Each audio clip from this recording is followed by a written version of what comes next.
சுடர் நேயர்களுக்கு வணக்கம். ஹமாஸை கடுமையாக எச்சரிக்கிறார் டொனால்ட் ட்ரம்ப். மலேசியா தாய்லாந்தில் மழை, 30 பேர் பலி.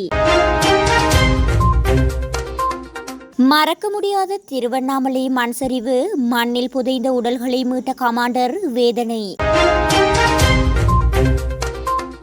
மனைவியை காருடன் தீ வைத்துக் கொன்ற கணவர் கேரளாவில் பயங்கரம். மனிதர்களை ஆவியாக்கும் தடை செய்யப்பட்ட ஆயுதங்களை காசாவில் பயன்படுத்தும் இஸ்ரேல்.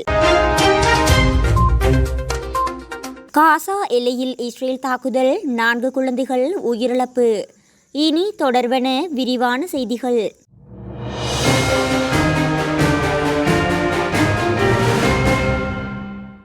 தான் அமெரிக்க அதிபராக பதவியேற்பதற்கு முன்பாகவே காசாவில் பிடித்து வைக்கப்பட்டுள்ள பிணை கைதிகளை விடுவிக்க வேண்டும் என்று டொனால்ட் ட்ரம்ப் கடுமையாக எச்சரித்துள்ளார். இதுகுறித்து டொனால்ட் ட்ரம்ப் தனது சொந்த சமூக வலைதளமான ட்ரூத் சோசியல் தளத்தில் எச்சரிக்கை விடுத்துள்ளார். குறிப்பாக மத்திய கிழக்கில் வன்முறையான மனிதாபிமானமற்ற முறையிலும் ஒட்டுமொத்த உலக நாடுகளின் விருப்பத்திற்கு எதிராகவும் பிடித்து வைக்கப்பட்டுள்ள பிணை கைதிகளை பற்றி எல்லோரும் பேசுகின்றனர். ஆனால் அவையெல்லாம் வெறும் பேச்சளவிலேயே இருக்கிறது. என்ற நடவடிக்கையும் காணப்படுவதாக தெரியவில்லை. நான் அமெரிக்காவின் அதிபராக பெருமையுடன் பதவியேற்கும் நாளான 2025 ஜனவரி 25க்கு முன்பாக காசாவில் இருக்கும் இஸ்ரேலிய பிணை கைதிகளை விடுவிக்க வேண்டும். அவ்வாறு செய்யவில்லை என்றால் மத்திய கிழக்கும் மனித குலத்துக்கு எதிராக இத்தகைய அட்டூழியங்களை செய்து கொண்டிருப்பவர்களும் மிகப்பெரிய விலையை கொடுக்க வேண்டியிருக்கும். இதற்கு காரணமானவர்கள் மீது அமெரிக்க வரலாற்றிலேயே யாரும் செய்யாத அளவுக்கு மிகப்பெரிய தாக்குதல் நடத்தப்படும். உடனடியாக பிணை கைதிகளை விடுவீங்கள் என ட்ரம்ப் தெரிவித்துள்ளார். கடந்த 2023ஆம் ஆண்டு அக்டோபர் 7ஆம் தேதி இஸ்ரேல் நாட்டில் சுமார் 1200 பேரை படுகொலை செய்து 200க்கும் மேற்பட்டவர்களை பிணை கைதிகளாக ஹமாஸ் தீவிரவாத அமைப்பினர் பிடித்து சென்றனர். இதையடுத்து ஹமாஸ் அமைப்பினர் முற்றுமாக ஒழித்து கொட்டுவதற்காக சூளுரைத்து இஸ்ரேல் அவர்கள் தங்கியிருக்கும் காசாவில் தீவிர தாக்குதலை நடத்தி வருகிறது. இதில் இதுவரை 43,500க்கும் மேற்பட்டவர்கள் உயிரிழந்துள்ளனர். இதுவரை இஸ்ரேலிய பிணை கைதிகள் விடுவிக்கப்படவில்லை. அவர்களின் நிலை பற்றியும் தெரியப்படுத்தப்படவில்லை. கோலாலம்பூர் தென்கிழக்கு ஆசிய நாடுகளான மலேசியா மற்றும் தாய்லாந்தின் தெற்கு பகுதியில் கடந்த சில நாட்களாக பருவமழை தீவிரமாக பெய்து வருகிறது. கனமழையால் பெருவெள்ளம் ஏற்பட்டு மலேசியாவின் கெலந்தன் உள்ளிட்ட பகுதிகளில் வீடுகள் மற்றும் சாலைகள் சேதமடைந்தன. வெள்ளத்தில் சிக்கி தவித்த 91,000 பேர் மீட்கப்பட்டு நிவாரண முகாம்களில் தங்க வைக்கப்பட்டுள்ளனர். மழை மற்றும் வெள்ளம் தொடர்பான பாதிப்புகளில் 5 பேர் உயிரிழந்தனர். இதேபோல் தாய்லாந்தில் பெய்த மழை மற்றும் வெள்ளத்தில் சிக்கி 25 பேர் பலியாகியுள்ளனர். திருவண்ணாமலை மாவட்டத்தில் மண்ணில் புதைந்தவர்களின் உடல்கள் மீட்கப்பட்ட சம்பவம் குறித்து கமாண்டர் வேதனையுடன் பகிர்ந்துள்ளார். ஃபெங்கல் புயல் காரணமாக திருவண்ணாமலை மாவட்டத்தில் வ.உ.சி. நகர் மலையடிவாரத்தில் குடியிருப்பு பகுதிகள் மீது கடுமையான மண்சரிவு ஏற்பட்டது. இதனால் அங்குள்ள மக்கள் வீடுகளை இழந்துள்ளனர். மேலும் இந்த நிலச்சரிவில் சிக்கி 7 பேர் உயிரிழந்தனர். இந்த மண்சரிவு மீட்பு பணியில் ஈடுபட்ட தேசிய பேரிடர் மீட்பு படையின் கமாண்டர் ஸ்ரீதர் என்பவர் நடந்த சம்பவம் குறித்து பேசியுள்ளார். இதுகுறித்து அவர் கூறுகையில், காலை 5:30 மணிக்கு மண்சரிவு ஏற்பட்ட பகுதியில் மீட்பு பணிகளை தொடங்கினோம். நாங்கள் முதலில் மண்சரிவு என்று தான் நினைத்தோம். ஆனால் தோண்டும் போதுதான் பெரிய பாறைகள் இருப்பது தெரியவந்தது.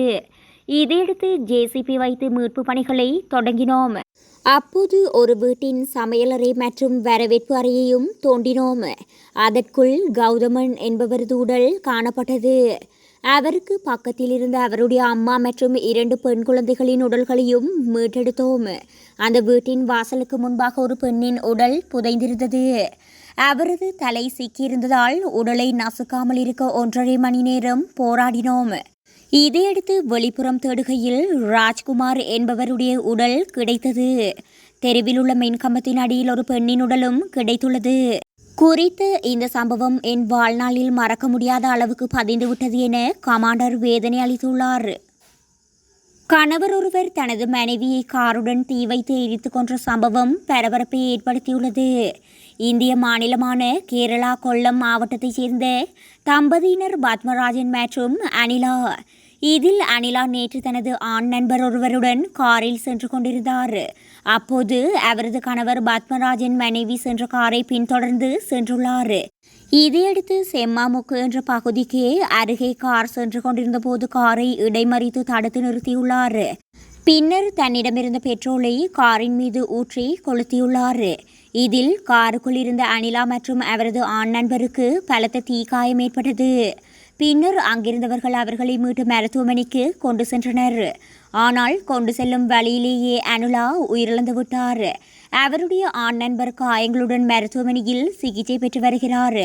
இந்நிலையில் தீ வைத்து எரித்த பத்மராஜனை கொல்லம் போலீசார் கைது செய்து விசாரணைகளை மேற்கொண்டு வருகின்றனர்.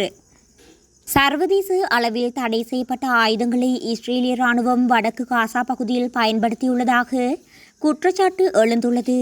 வடக்கு காசா பகுதியில் உள்ள குடிமக்கள் மற்றும் மருத்துவர்கள் அளித்த சாட்சியங்களின்படி இதுவரை கண்டிராத புதிய வகை ஆயுதங்களை இஸ்ரேல் பயன்படுத்தியுள்ளதாக தெரிகிறது. குறித்த ஆயுதங்கள் மக்களை ஆவியாக செய்வதாக காசா சுகாதார அமைச்சக இயக்குனர் ஜெனரல் முனிர் அல்புர்ஸ் தெரிவித்துள்ளார். அல் ஜசீரா ஊடகத்துக்கு அவர் அளித்த பேட்டியில் இஸ்ரேலின் வான்வழி தாக்குதல்கள் வடக்கு காசாவில் குடியிருப்பு கட்டடங்கள் இடிபாடுகளாகவும் தூசு மயமாகவுமே மிஞ்சியுள்ளன. இஸ்ரேலிய படைகள் இதுவரை அறியப்படாத ஆயுதங்களை பயன்படுத்துகின்றன. இதன் விளைவாக மனித உடல்கள் ஆவியாகின்றன. இதன் மூலம் சரியான உயிரிழப்பு எண்ணிக்கையை கணக்கிடுவது தடுக்கப்படுகிறது. இஸ்ரேல் இத்தகைய ஆபத்தான ஆயுதங்களை பயன்படுத்துவது காசாவில் புதிய அளவிலான அழிவை ஏற்படுத்தும். இது வரலாற்றிலே வேறு எந்த மோதலையும் போல அல்ல. காசாவில் இஸ்ரேல் பயன்படுத்திய ஆயுதங்களின் வகைகள் மற்றும் பொதுமக்கள் மீது அவற்றின் தாக்கம் குறித்து சர்வதேச விசாரணை நடத்தப்பட வேண்டும் என்று அவர் தெரிவித்தார்.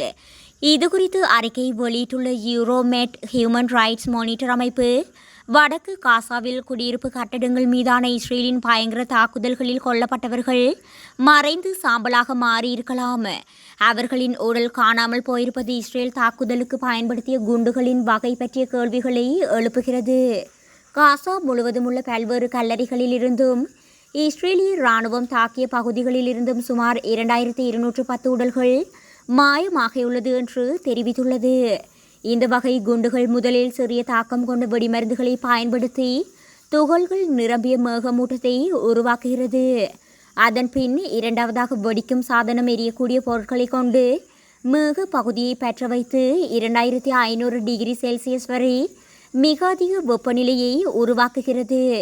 இது தோல் மற்றும் உட்புற உடல் பாகங்களை கடுமையாக எரித்து சிதைக்கிறது. குறிப்பாக இந்த மேகமூட்டம் அடர்த்தியாக ஏற்படுத்தப்படும் பகுதிகளில் உடல்கள் முழுமையாக உருகும் அல்லது ஆவியாகும் அளவிற்கு எரிகின்றன என்றும் அந்த அறிக்கையில் குறிப்பிடப்பட்டுள்ளது. காசா பகுதியில் இஸ்ரேல் நடத்திய வான்வழி தாக்குதலில் 4 குழந்தைகள் உட்பட 5 பேர் உயிரிழந்தனர் என்று பாலஸ்தீன மருத்துவத்துறை தெரிவித்துள்ளது. இந்த தாக்குதலில் மேலும் 15 பேர் பெரும்பாலும் குழந்தைகள் பலத்த காயமுற்று மருத்துவமனையில் அனுமதிக்கப்பட்டுள்ளனர். இதுகுறித்து இஸ்ரேல் ராணுவம் சார்பில் எந்த தகவலும் வழங்கப்படவில்லை.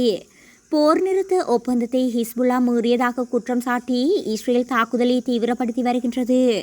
கடந்த ஆண்டு அக்டோபர் 7ஆம் தேதி ஹமாஸ் அமைப்பினர் இஸ்ரேலுக்குள் நுழைந்து 1200 பேரை கொன்று குவித்தனர். இதில் பெரும்பாலானோர் பொதுமக்கள் ஆவர். மேலும் 250 பேரை பணைய கைதிகளாக கைப்பற்றி சென்றது. இதன் காரணமாகத்தான் காசாவில் போர் தொடங்கியது. ஹமாஸ் மற்றும் இஸ்ரேல் இடையிலான போரில் இதுவரை குறைந்தது 44,500 பாலஸ்தீனியர்கள் கொல்லப்பட்டுள்ளனர். அவர்களில் பாதிக்கும் மேற்பட்டவர்கள் பெண்கள் மற்றும் குழந்தைகள் என்று காசா சுகாதார அமைச்சகம் தெரிவித்துள்ளது.